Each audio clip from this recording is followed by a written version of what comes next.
روزے سے متعلق چند اصول، یہ مرکزی عنوان ہے۔ اس مرکزی عنوان کے تحت بنیادی طور پر 6 اصول آئیں گے، اور پھر 6 اصول کے تذکرے سے متعلق گفتگو ہوگی، اور بعض اصول، ان اصول کے تحت بھی کچھ ضابطے اور کچھ اصول آئیں گے جن کی طرف میں انشاءاللہ اشارہ کروں گا۔ تو روزے سے متعلق یا روزے سے متعلق جو نئے مسائل پیدا ہوتے ہیں وہ تقریباً دعویٰ تو نہیں کیا جا سکتا ہے، لیکن یہ ضرور کہا جا سکتا ہے کہ جتنے بھی نئے مسائل جس طرح بھی پیش آ سکتے ہیں، وہ ان اصول جن کا میں تذکرہ کرنے کے لیے جا رہا ہوں، وہ سارے کے سارے اصول جو ہیں، وہ سارے کے سارے اصول کے اوپر جو ابھی ذکر کریں گے، کسی طرح کے بھی نئے مسائل پیش آئیں گے، وہ سب انشاءاللہ حل ہو جائیں گے، حل ہو جائیں گے۔ جو میری حقیر تعریف ہے، یہاں پر دیکھا ہوگا ایک کتاب کا نام رمضان کی شرعی احکام۔ رمضان اکثر بچے جانتے ہوں گے، اتفاق سے میں کتاب بھول گیا، لا نہیں سکا، حالانکہ ارادہ تھا کہ میں لاتا آپ کو بتا بھی دیتا، سمجھ گئے۔ تو بہرحال بتانا یہ ہے کہ اس کتاب کے شروع میں اصول لکھ دیے ہیں، وہی اصول ہم اپنے الفاظ میں آج ہم بیان کر رہے ہیں، اس لیے کہ خود سے پڑھنا اور سن کر سمجھنا دونوں میں فرق ہوتا ہے، سمجھ جائے گی۔ تو بہرحال پہلا قاعدہ کہیے یا پہلی اصل کہیے یا پہلا ضابطہ کہیے، وہ کیا لکھا؟ الحرج مدفوع شرعا، جس کو اردو میں ایک لفظ میں کہا جاتا ہے دفع حرج۔ آپ جانتے ہیں ابھی جو تلاوت کی گئی ہے، جو آیتیں تلاوت کی گئی ہے، ان آیت میں یہ لفظ آیا یرید اللہ بکم اليسر ولا یرید اللہ بکم اليسر ولا یرید بکم العسر۔ اللہ تعالیٰ روزے کو فرض کر کے بندے کے ساتھ آسانی کا معاملہ کرنا چاہتا ہے، بندوں کو پریشان کرنا، تنگی میں ڈالنا نہیں چاہتا ہے، بس سمجھ کا فرق ہے۔ تو اس آیت سے بھی آپ کہہ سکتے ہیں اگر کہیں دشواری آئے گی تو ہر حال میں شریعت کی جانب سے آسانی پیدا ہوگی۔ چنانچہ قرآن پاک کے اندر سورہ بقرہ میں فرمایا گیا لا یکلف اللہ نفسا الا وسعها، ہے کہ نہیں؟ اسی طرح سے اللہ تعالیٰ نے فرمایا لا تکلف نفس الا وسعها۔ اس طرح اور بھی آیتیں ہو سکتی ہیں۔ سورہ حج فرمایا گیا وما جعل اللہ علیکم فی الدین من حرج، اللہ تعالیٰ دینی احکام، شرعی احکام کے اندر تمہیں حرج میں ڈالنا نہیں چاہتا۔ اس کا مقصد ہے اگر حرج کسی وجہ سے اگر واقع ہو تو وہاں پر شریعت کی طرف سے تخفیف آئے گی، ہر حال میں گنجائش پیدا ہوگی۔ حدیث شریف کے اندر بھی بہت سارے حدیثیں ہیں، جیسے حدیث شریف میں فرمایا گیا ان الدین یسر، ہے کہ نہیں؟ لن شاد الدین احد الا غلبہ، دین میں غلو نہیں ہے، آسانی ہے، دین پر عمل کرنا آسان ہے۔ اگر کوئی اپنے آپ کو مشقت میں ڈال کر مبالغہ سے کام لے گا خود مغلوب ہو جائے گا۔ اسی طرح سے حدیث شریف میں فرمایا گیا احب الدین الی اللہ الحنیفیۃ السمحہ، الحنیفیۃ السمحہ کا معنی ہی آتا ہے، مرادی معنی آتا ہے آسانی کی، یعنی ایسے کام اعمال جس کے اندر تنگی نہ ہو، کوئی حرج بندے کو نہ ہو، یہ مطلب ہوتا ہے۔ تو اللہ کے نزدیک یہ پسندیدہ عمل ہے اور محبوب ہے کہ دین کے معاملے میں آسانی ہو، تنگی نہ ہو۔ انہی بنیادوں پر دیکھیں تو ہمارے فقہاء کرام نے اس قاعدہ کو بنایا ہے الحرج مدفوع شرعا۔ اسی طرح سے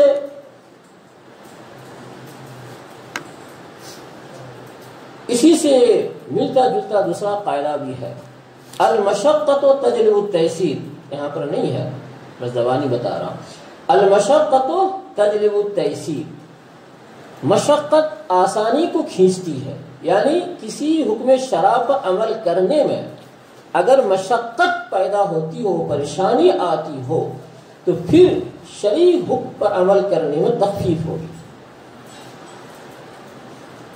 اسی طرح سے فرمایا فقہاء کرام نے اذا ضاق الامر اتسع، جب معاملہ تنگ پڑ جائے، عمل کرنے میں دشواری ہو، تو پھر اللہ تعالیٰ کی طرف سے وسعت آتی ہے۔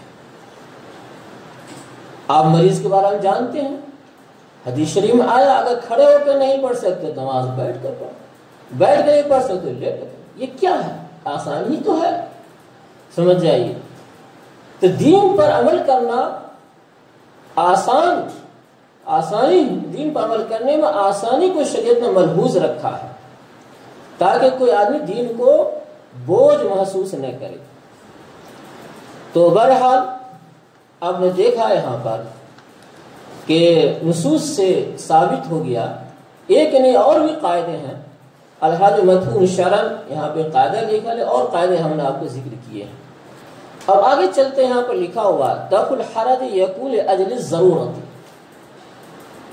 حرج پیدا ہونے کے بعد ظاہر سی بات ہے ضرورت پیدا ہوگی کہ حرج کو دور کیا جائے، ورنہ شریعت پر آدمی عمل کیسے کرے گا؟ شریعت عمل کیسے کرے گا؟ تو جہاں عمل کرنے میں حرج واقع ہوگا تو خود عقلی طور پر بھی سوچئے کہ ضروری ہے کہ اس حرج کو دور کیا جائے، یہ ضرورت متقاضی ہے کہ عمل ہو، عمل کیسے ہوگا؟ حرج کو دور کیا جائے گا تبھی عمل ممکن ہے، ورنہ عمل ممکن نہیں ہے۔ اسی طرح سے مثال کے طور پر کنواں ہے، حوض ہے، کنواں پانی سے بھرا ہوا ہے، حوض پانی سے بھرا ہوا ہے، اور یہ دہدردہ کا حکم بھی نہیں ہے۔ اگر کنویں کے اندر ناپاکی گر جائے تو آپ بتائیں کنویں کو پاک کیسے کیا جائے گا؟ پاک کرنا ہے بہرحال۔ آپ جانتے ہیں اتنے ڈول پانی نکال دیا جائے گا تو پاک ہو جائے گا کنواں، فلاں صورت اتنے ڈول پانی نکالا جائے گا تو کنواں پاک ہو جائے گا۔ حالانکہ عقلی طور پر پاک نہیں ہونا چاہیے، اس لیے وہ پورا پانی تو نکالنا مشکل ہے۔ اگر نکالیں گے تو پھر اندر سے پانی تو آتا ہی رہے گا، تو کبھی کنواں خالی ہی نہیں ہو پائے گا، کوئی دشواری ہوگی، تو کنواں تو ناپاک ہی رہے گا۔ اس تنگی کو دور کرنے کے لیے بتایا کہ اتنے دور پانی نکالیں گے تو پاک ہو جائے گا۔ اسی طرح سے بیکٹ میں پانی ڈالتے ہیں اور ناپاک کپڑے ہم ڈالتے ہیں پاک کرنے کے لیے۔ آپ جانتے ہیں ناپاک کپڑا پانی سے لگتے ہی، ٹچ کرتے ہی وہ پانی ناپاک ہو جاتا ہے، پھر کپڑا پاک کیسے ہوگا؟ لیکن یہی تخفیف آئی کہ نہیں، پانی میں ڈبونے کے بعد کپڑا پاک ہوگا اور پھر پانی کو پھینک دیا جائے گا، پھر پانی کو پھینک دیا جائے گا تو وہ بیکٹ بھی پاک ہو جائے گی، حالانکہ پانی کا کچھ حصہ لگا ہوا اس میں ہے۔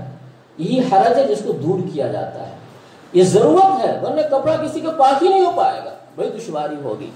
تو وہی بتایا کہ ضرورت کی وجہ سے حرج کو دور کیا جاتا ہے، تو اس سے معلوم یہ ہوا۔ ساتھ ساتھ ایک بات اور بھی ہے کہ کبھی کبھی ایسا محسوس ہوتا ہے کہ حرج ہے، اور کئی محسوس حرج نہیں ہے، سمجھ جائیے۔ معمولی اگر حرج ہو تو اس کا پاس لحاظ نہیں رکھا جاتا ہے، ہاں زیادہ پریشانی ہو رہی ہے تب شریعت کی طرف سے تخفیف ہوگی اور آسانی پیدا ہوگی۔ اب اس کے بعد جب ہم قاعدہ کو سمجھ گئے الحرج مدفون شرعن کیا ہے، اب اس کے بعد ہم روزے سے متعلق بعض مسائل کی طرف ہم اشارہ کرتے ہیں۔ دیکھیے یہاں پر لکھا ہوا ہے وعلى هذا ان الشرع قد عفا عما لا يمكن الاحتراز عنه للصائمين اي لا يفسد الصوم بما لا يمكن الاحتراز عنه۔ مطلب یہ ہوا کہ جس حرج سے بچنا ناممکن ہو تو وہاں پر آسانی پیدا ہوگی، اور جس حرج سے بچنا ممکن ہو وہاں پر آسانی پیدا نہیں ہوگی۔ تو جن چیزوں سے انسان کے لیے بچنا ممکن نہیں ہے تو وہاں پر روزہ نہیں ٹوٹے گا، اور جہاں پر بچنا ممکن ہے وہاں روزہ ٹوٹ جائے گا۔ اب مثال کے طور پر آپ دیکھیے، غور کیجیے، مثال کے طور پر راستہ چلتے ہوئے دھواں آ رہا ہے، آپ گزریں گے لامحالہ دھواں آپ کے اندر جائے گا، اس سے بچنا بھی چاہے تو نہیں بچ سکتے آپ، لہذا اس دھوئیں سے روزہ نہیں ٹوٹے گا۔ گرد و غبار کافی اڑ رہی، تیز ہوا چل گئی ہے، گرد و غبار آپ کے ناک کے اندر سے، ناک کی راستے سے اندر جائے گا، اس روزہ نہیں ٹوٹے گا، اس لیے اس سے بچنا ممکن ہی نہیں ہے۔ اگر آپ عطر نہیں بھی لگائے، کوئی دوسرا عطر لگا رہتا ہے، خوشبو آ رہی ہے، ظاہر سی بات روزہ اسے نہیں ٹوٹے گا۔ خود بھی عطر لگائیں گے تو جائز ہے لگانا، لیکن آپ اس سے بچنا چاہیں گے کہ خوشبو اندر نہ جائے تو ممکن نہیں ہے، اس لیے اس روزہ نہیں ٹوٹے گا۔ اسی طرح سے دوا سونگھنا ہے مثال کے طور پر، اس سے روزہ نہیں ٹوٹتا ہے، سمجھ جائے گی۔ تو اسی طرح سے سالن چکھنا ہے، اب چھوٹے چھوٹے بچے ہیں، نمک صحیح ہے کہ نہیں ہے، اب کسی کا شوہر جو ہے بدماش ہے، ذرا بھی نمک اونچ نیچ ہو جائے تو ہنگامہ کھڑا کر دیتا ہے، تو عورت کے لیے سالن چکھنا، نگلے نہیں، سالن چکھنا کہ نمک برابر ہے کہ نہیں ہے، ذائقہ صحیح ہوا کہ نہیں ہوا، جائز ہے، حالانکہ روزے کے حالت میں ہے، جائز ہے، پریشانی کو دور کرنے کے لیے۔ حالانکہ مدفون شرن کے اوپر میں مسائل بتا رہا ہوں، کس طرح سے مسائل متفرع ہوتے ہیں، اور اسی اصل کی بنیاد پر ان مسائل کے اندر تخفیف پیدا کی گئی، اور ان مسائل اور ان صورتوں کے اندر روزہ نہیں ٹوٹتا، اس کی بنیاد کیا وہ ہم بتانا چاہتے ہیں۔ ہم نے پہلے بنیاد بتا دی، اس کے بعد مسائل کی طرف ہم اشارہ کرنا چاہتے ہیں۔ اب سخت گرمی ہے، بار بار غسل کرنا پڑتا ہے، آپ جانتے ہیں غسل کرنے کے بعد آدمی کو ٹھنڈک محسوس ہوتی ہے، عافیت محسوس ہوتی ہے، اس لیے کہ انسانی بدن کے اندر جو چھوٹے چھوٹے سوراخ ہوتے ہیں، ان جو دکھتے نہیں ہیں، ان کے ذریعے سے اندر پانی کا اثر جاتا ہے، پانی جاتا ہے، اس روزہ نہیں ٹوٹتا ہے۔ اگر ٹوٹ جائے تو آدمی کتنی پریشانی ہوگی، آپ خود غور کر سکتے ہیں، سمجھ جائیے۔ تو بہرحال اسی طرح سے ہم گرمی کے اندر وضو کرتے ہیں، اور کبھی کبھی ہم سخت گرمی ہو تو ہمیں کلی کرنے کی ضرورت پڑتی ہے تاکہ تراوٹ کچھ پیدا ہو جائے، تو روزہ اتنا نہیں لگتا ہے، روزے کی شدت محسوس نہیں ہوتی ہے، اس کی بھی گنجائش ہے، اس کی بنیاد یہی ہے الحاظ مدفوع شرن، سمجھ جائیے۔ اسی طرح سے ہم وضو کرنے کے بعد جب کلی کرتے ہیں تو کلی کر کے پانی پھینک دیتے ہیں، لیکن پھینکنے کے بعد بھی پانی کے اثرات کچھ نہ کچھ ذرات پانی کے سائڈ میں ادھر ادھر لگے رہتے ہی ہر حال میں۔ تو اب اگر اس کو کوئی نگل جاتا ہے، حالانکہ پانی پھینک چکا ہے، نگل جائے تو روزہ نہیں ٹوٹے گا، سمجھ گئے۔ اگر ٹوٹ جائے تو بہت پریشانی ہوگی، سمجھ گئے۔ تو اسی بنیاد پر روزہ نہیں ٹوٹتا ہے۔ اسی طرح الحاج مدفون شرعی ہی کے تحت شیخ فانی، یعنی ایسا بوڑھا آدمی جو روزہ رکھنے کی طاقت نہیں رکھتا ہے، یا ایسا بیمار آدمی جو روزہ نہیں رکھنے کی طاقت رکھتا ہے، تو اس کا بدل فدیہ مقرر کیا ہے کہ نہیں؟ فدیہ طعام مسکین، ابھی جو آیت پڑھی گئی ہے وہاں پر اس کا ذکر آیا ہے۔ تو اسی طرح سے آدمی جو خود منہ سے تھوک پیدا ہوتا ہے، سمجھ جائیے، اور اس تھوک آدمی روزے میں نگلتا رہتا ہے، اگر تھوک سے روزہ اگر ٹوٹ جاتا ہے کتنی پریشانی ہوتی ہے، آدمی تو حالت سوکھ جائے گا، پریشان ہو جائے گا، روزہ رکھنا مشکل ہو جائے گا۔ تو دیکھیے شریعت نے تخفیف پیدا کی اور کہا کہ تھوک اگر کوئی گھونٹتا ہے اس سے اس کا روزہ نہیں ٹوٹے گا۔ تو ابھی آپ نے دیکھا، آپ کے سامنے ہمیں چند مسائل ذکر کیے ہیں، اور یہ سارے کے سارے مسائل اسی اصل الحرج مدفوع شرن کے اوپر متفرع ہوتے ہیں۔